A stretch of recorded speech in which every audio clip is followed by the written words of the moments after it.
In the vast and prosperous kingdom of Oyo, nestled among tall hills and surrounded by lush forests, stood the grand palace of Oba Adeyemi, the revered king. This was a kingdom built on wealth, tradition, and the wisdom of its leaders, a legacy passed down through generations of Yoruba rulers. Inside the palace walls, life was governed by customs and expectations, and none felt the weight of these more than Prince Adetayo, the only son and heir to the throne. Prince Adetayo was admired by all who knew him, not only for his physical strength and royal bearing, but for his compassionate heart. He had been raised with the knowledge that one day he would ascend the throne, just as his father had before him. But as his 25th birthday approached, another duty loomed large over his life. He was of marrying age, and it was time for him to choose a bride. For weeks, Adetayo had been introduced to noble women from across the kingdom, daughters of chiefs and influential families who could strengthen the alliances of Oyo. These women were beautiful, educated, and skilled in all the ways befitting a queen. Yet, despite the pressure from his father and the kingdom, none of them touched his heart. One evening, after yet another formal introduction to a potential bride, Adetayo retreated to the palace gardens.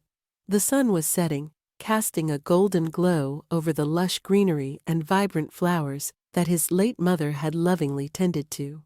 It was a place of peace, a sanctuary where the young prince could escape the suffocating expectations that surrounded him. His closest friend, Afolabi, joined him in the garden. Afolabi was from one of the noble families of Oyo and had grown up with Adetayo, becoming more like a brother than a friend. He could sense the prince's unease. "You've been troubled for weeks, Adetayo. What's on your mind?" Afolabi asked, sitting beside him under the large baobab tree that dominated the garden. Adetayo sighed deeply, running his hand through his short, well-kept hair. "I don't know if I can do it, Afolabi. My father wants me to marry a woman of noble birth, someone who will strengthen our kingdom. But how can I marry someone I don't love?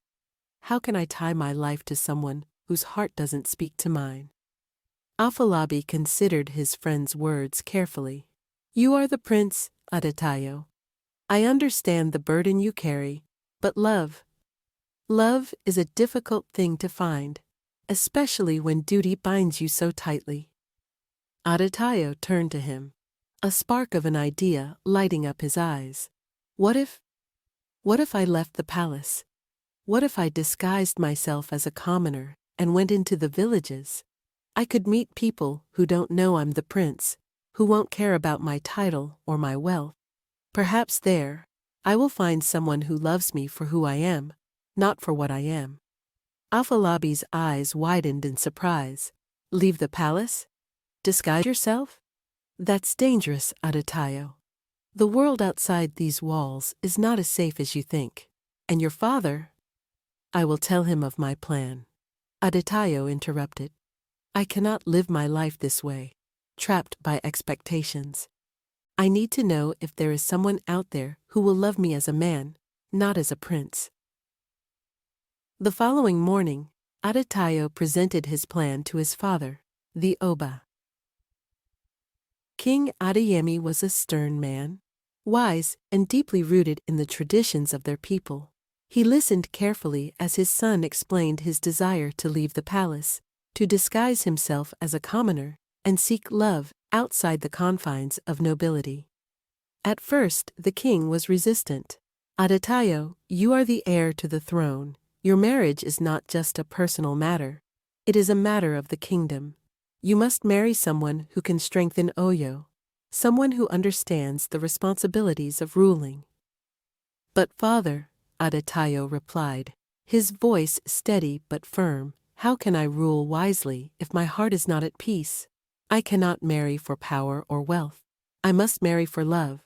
Only then will I be able to lead with the wisdom and compassion that you and our people deserve." The Oba looked into his son's eyes and saw the determination there. He knew that once Adetayo had set his mind on something, there would be no dissuading him. With a heavy sigh, the king relented. Very well, Aditayo. You may go, but take care. The world outside these walls is not as forgiving as you might hope, and remember, your duty to this kingdom must always come first. With his father's reluctant blessing and a small pouch of gold for his journey, Prince Aditayo left the palace, dressed as a simple villager. He wore an old aso-oke tunic and trousers, the fabric worn and unremarkable, and a pair of sturdy sandals that would serve him well on his travels. His royal staff, his crown, and all symbols of his princely status were left behind. Thus began his journey, one that would lead him to a small village far from the grandeur of Oyo, where his fate would change forever. In a humble village, nestled between rolling hills and a quiet river, there lived a young woman named Aduni. She was known in the village for her beauty, with caramel-brown skin that glowed in the sunlight, and large, expressive eyes that held both strength and sorrow. Her beauty, however, was not enough to shield her from the harshness of life. Aduni was an orphan.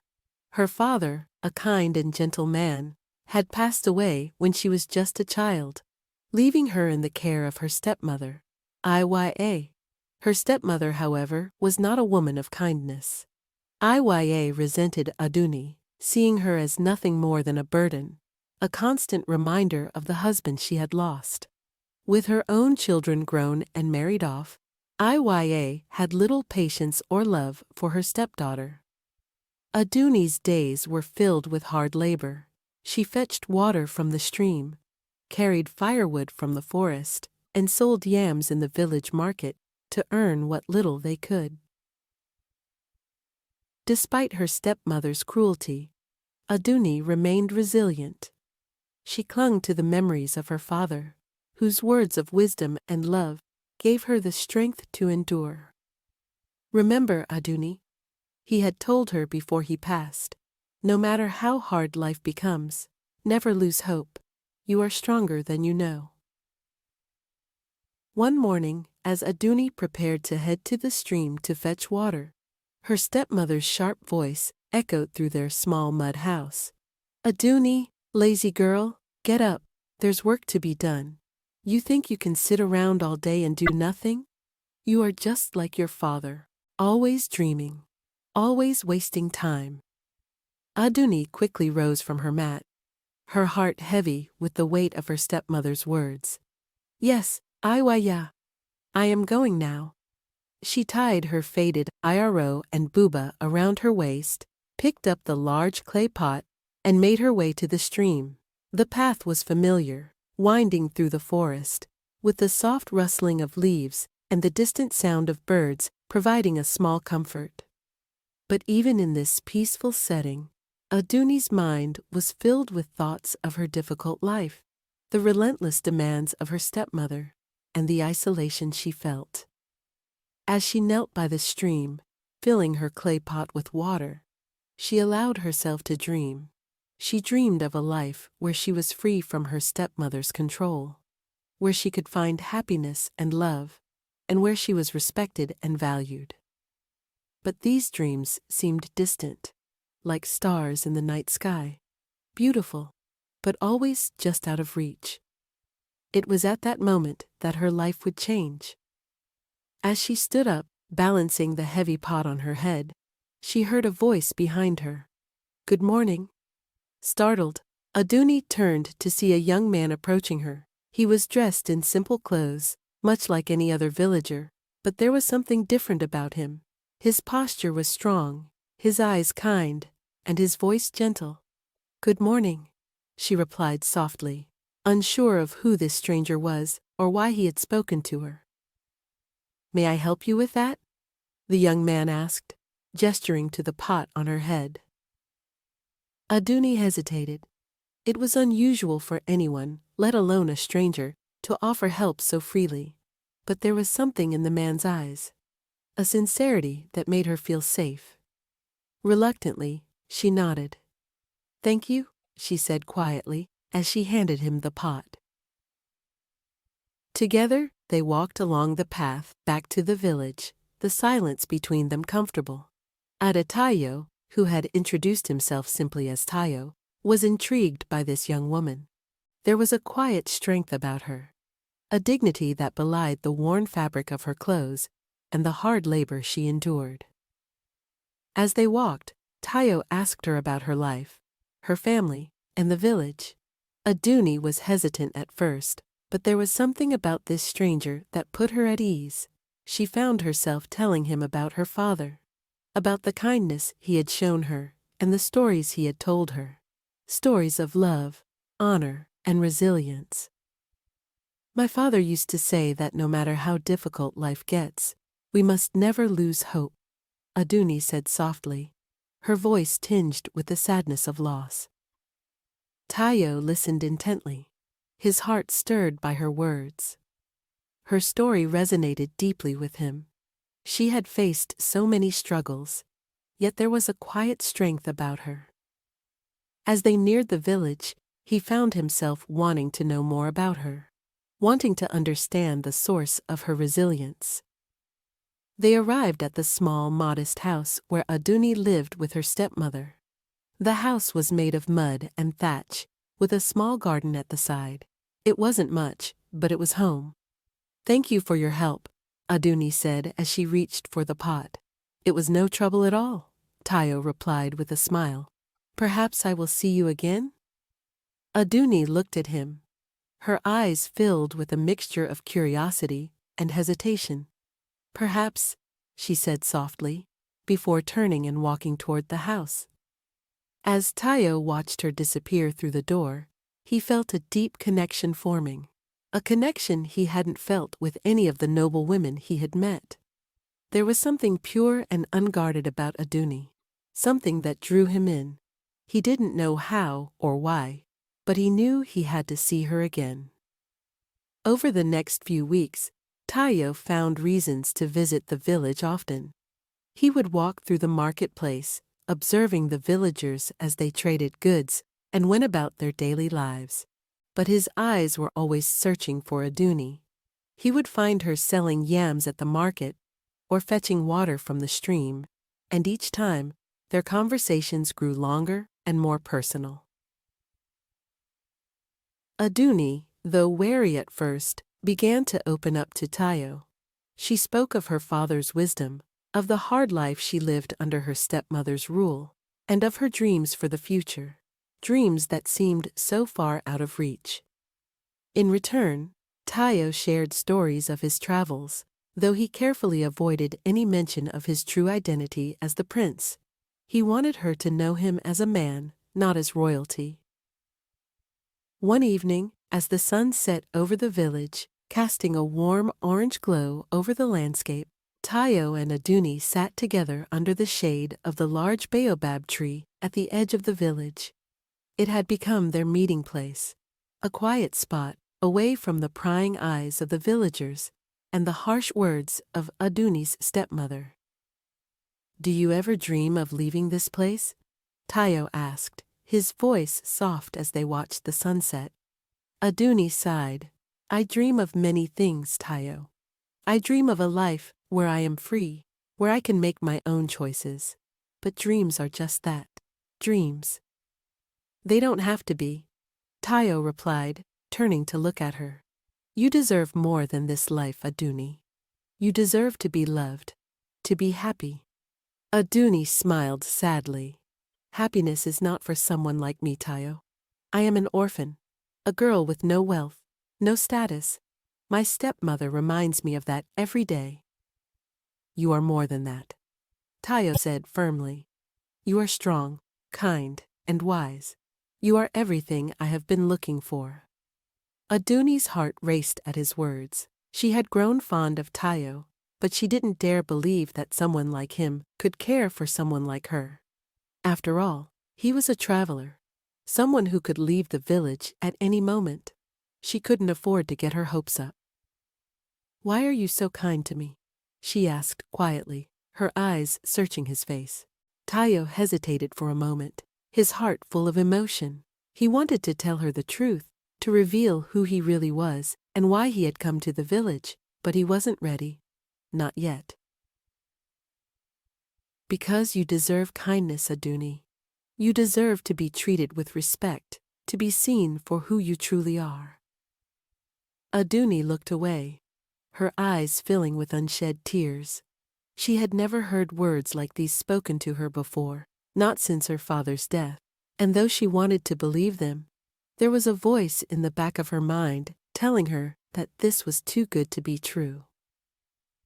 As the sun dipped below the horizon, casting the village in the soft glow of twilight, they sat together in silence, the unspoken tension between them growing stronger. While Tayo and Aduni's bond deepened, not everyone in the village was pleased with their growing connection. Aduni's stepmother, Iya, had noticed the young traveler's frequent visits to the village. At first, she thought nothing of it, assuming he was just passing through. But as time went on, she realized that Tayo's attention toward Aduni was far more than casual.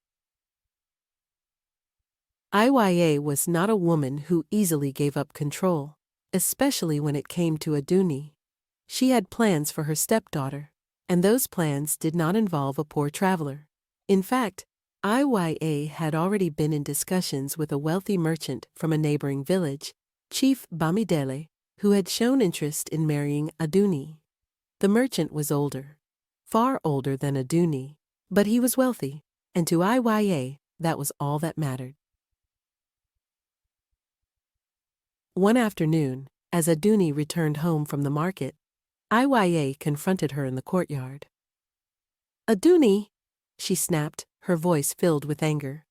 "Who is that traveler you've been spending time with?" Aduni froze, her heart racing.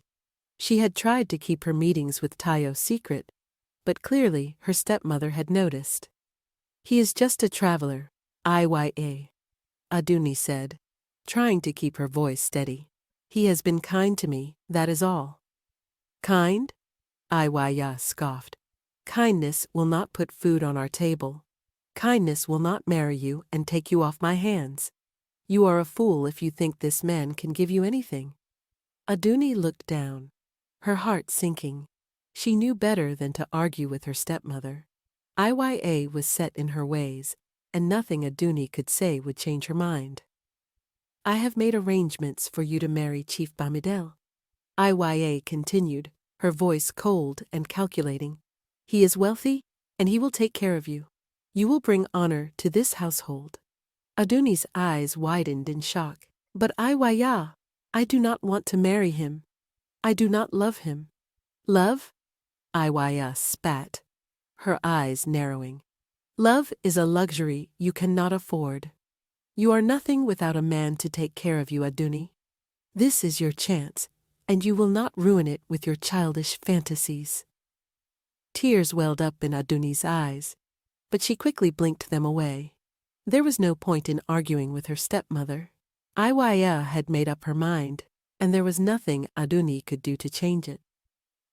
Unaware of the arrangement Iya had made with Chief Bamidele, Tayo continued to visit the village, spending as much time with Aduni as he could, but he sensed that something was wrong.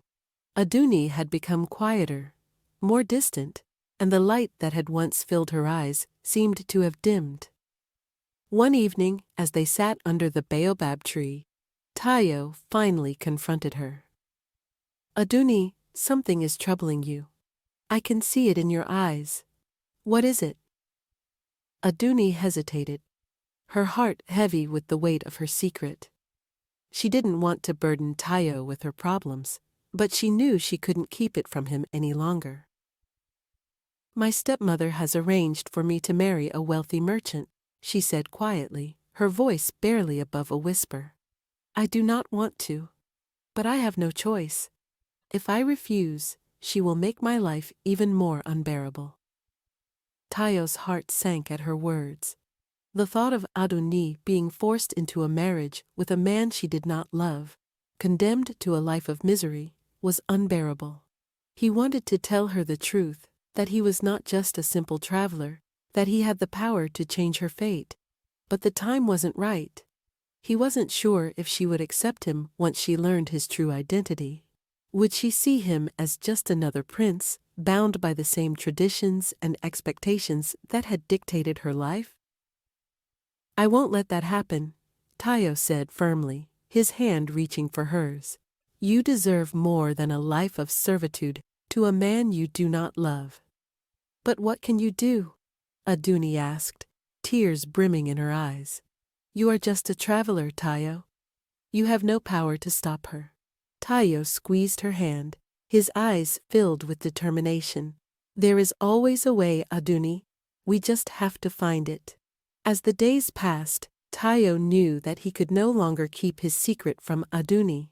If he was going to save her from the arranged marriage, he would need to reveal his true identity. He had fallen in love with her, and the only way to truly be with her was to tell her the truth. One evening, as they sat by the stream, Tayo turned to Aduni, his heart pounding in his chest. The moment of truth had arrived, and he knew that everything between them would change once he revealed his identity. He had fallen deeply in love with her, and he needed her to know who he truly was if they were to have a future together. "Aduni," he began, his voice steady but filled with emotion.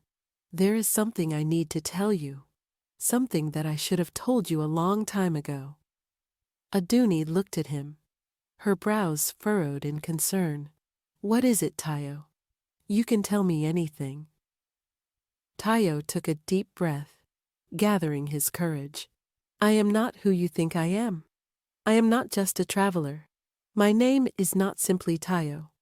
My full name is Prince Adetayo, son of Oba Adeyemi, the king of Oyo. I came here in disguise, searching for something more than the life I was born into. Something real? Something true?" Aduni's eyes widened in shock. For a moment, she couldn't speak. The man she had come to trust, to care for, was not just an ordinary traveler, but the prince of the entire kingdom. It was too much to process all at once. I don't understand," Aduni stammered. "Why would you disguise yourself? Why would a prince come here, to our village?" Tayo, Adetayo, gazed at her with sincerity in his eyes. "Because I wanted to find someone who would love me for who I am, not for my title or my wealth. I have met many noble women, but none of them saw me as just a man. They only saw the crown. But you, Aduni, you have seen me, and in you I have found something I never thought I would, true love." Aduni's heart raced as she tried to absorb the weight of his words. The man she had fallen for was not just an ordinary man, but the heir to the throne. She couldn't help but feel overwhelmed.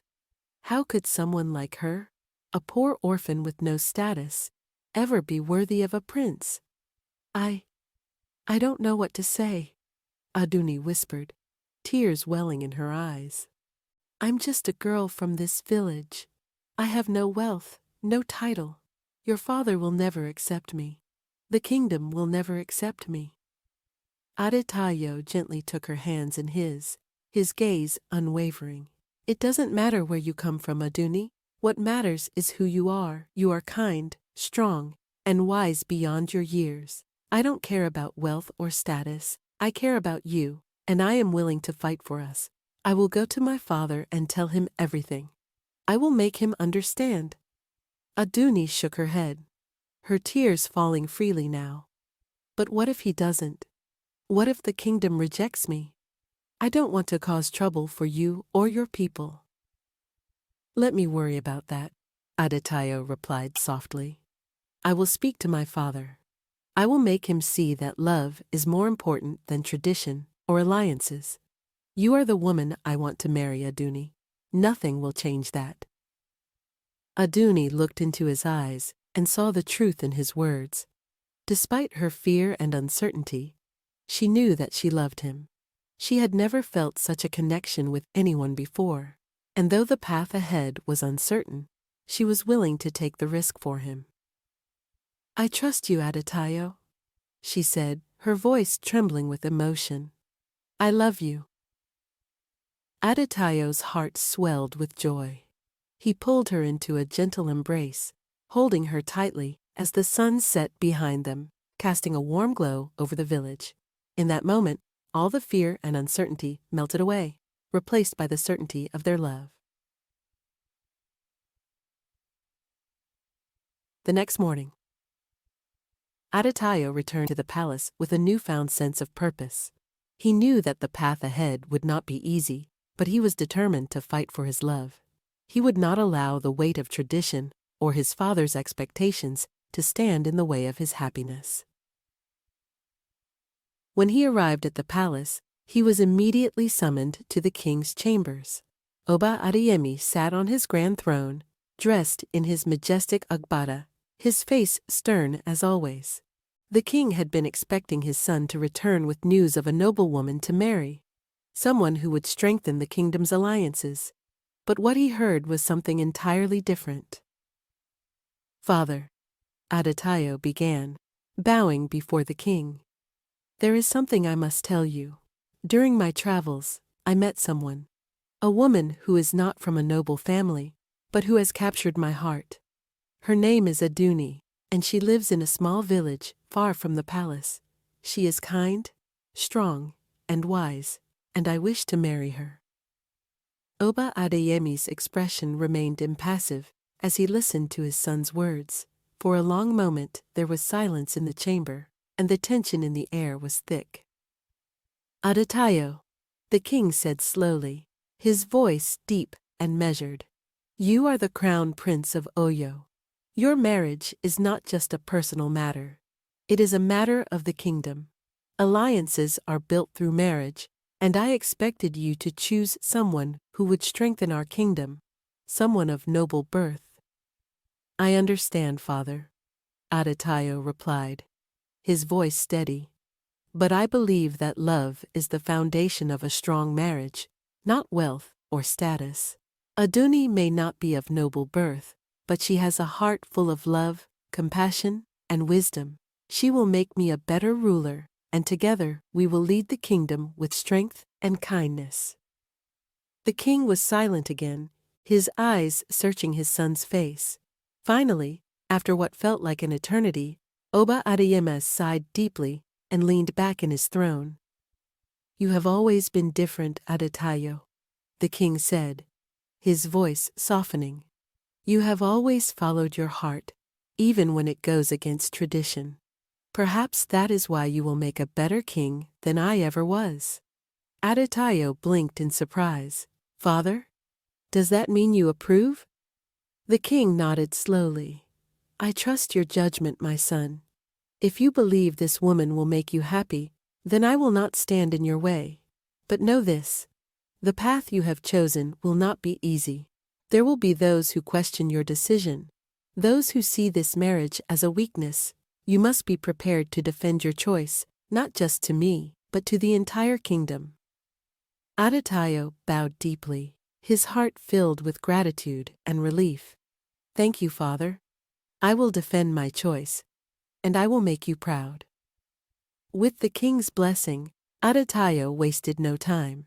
He returned to the village to find Aduni, eager to bring her back to the palace and begin their life together. When Aditayo arrived at the village, he found a scene of chaos. Chief Bamidele had come to claim Aduni as his bride, and her stepmother, Iya, was eagerly pushing for the marriage. Aduni stood in the courtyard, her face pale with fear and dread, as the wealthy merchant sneered at her. "You are mine now, girl," Chief Bamidele declared, his voice booming. "Your stepmother has agreed, and the marriage will take place today." "No," Aduni cried, backing away from the older man. "I won't marry you." "You have no choice," Iya snarled, grabbing Aduni's arm roughly. "You will do as I say." Before anyone could react, Aditayo stepped forward, his voice ringing with authority. "She will not marry him." All eyes turned to the prince, who now stood tall and imposing in his royal agbada. His presence commanded respect, and both Chief Bamidele and Iya froze in shock. "Who are you to interfere?" Chief Bamidele spat, his face contorted with anger. "I am Prince Adetayo, son of Oba Adeyemi, ruler of Oyo," Adetayo declared, his voice steady and powerful. "And Aduni is the woman I have chosen to be my wife." Gasps rippled through the small crowd of villagers who had gathered to witness the commotion.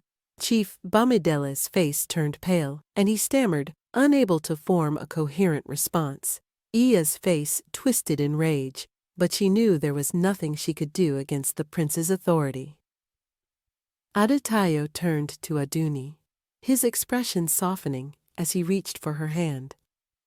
"Aduni, will you come with me? Will you be my wife?" Tears filled Aduni's eyes, but this time they were tears of joy. She nodded, unable to find the words. Instead, she stepped forward and took his hand, her heart filled with happiness and relief. The villagers cheered as Adetayo and Aduni walked away from the chaos, hand in hand, toward their future together.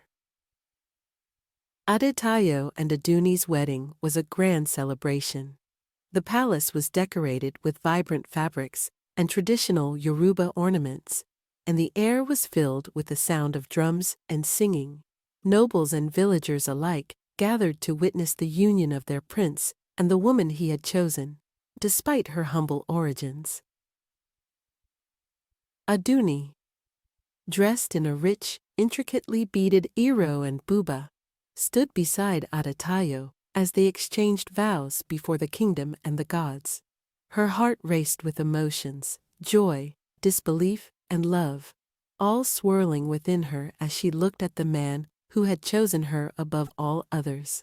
She had once thought that happiness was a distant dream, but here she stood, at the heart of a grand celebration, marrying a prince not because of duty or tradition, but because of love. Adetayo, adorned in a majestic agbada and royal beads, looked at her with eyes full of pride and tenderness. He had defied tradition, his family's expectations, and the pressures of power to choose the woman he loved. In that moment, as he held her hand, he knew that they would face challenges, but together, they could overcome anything. As the vows were completed, the drumming grew louder, and the crowd erupted in cheers. The palace courtyard, bathed in sunlight, was filled with the vibrant colors of the villagers' attire, the scent of fresh flowers, and the joyous sounds of celebration. Traditional Yoruba dancers moved gracefully in sync with the beat of the drums, their movements telling stories of love, resilience, and unity. In the days and weeks that followed, Aduni adjusted to life in the palace as the new queen of Oyo. At first, it was overwhelming. The expectations placed upon her were immense. She had lived her entire life in a small village, fetching water from streams, selling yams in the market, and enduring her stepmother's cruelty. Now, she found herself seated beside the king and queen at royal gatherings, making decisions that would affect the entire kingdom. But through it all, Aduni remained true to herself. She remembered her father's words, "No matter how hard life becomes, never lose hope." With Adetayo's unwavering support, she embraced her new role, bringing a sense of compassion and wisdom to her duties. She won the hearts of the palace staff, the advisors, and even those who had doubted her, through her humility and strength. The villagers, too, admired their new queen. Despite her rise to royalty, Aduni had not forgotten where she came from. She often returned to her village to visit the people, to walk through the market where she had once sold yams, and to sit under the baobab tree where she and Adetayo had shared their first conversations. The people respected her not only as their queen, but as one of their own, someone who had faced hardship and risen above it with grace and dignity. As time passed, Adetayo and Aduni's love continued to flourish. Their reign was marked by peace and prosperity, and together they ruled with wisdom, fairness, and compassion. Under their leadership, the kingdom of Oyo thrived. Trade flourished, alliances strengthened, and the people prospered.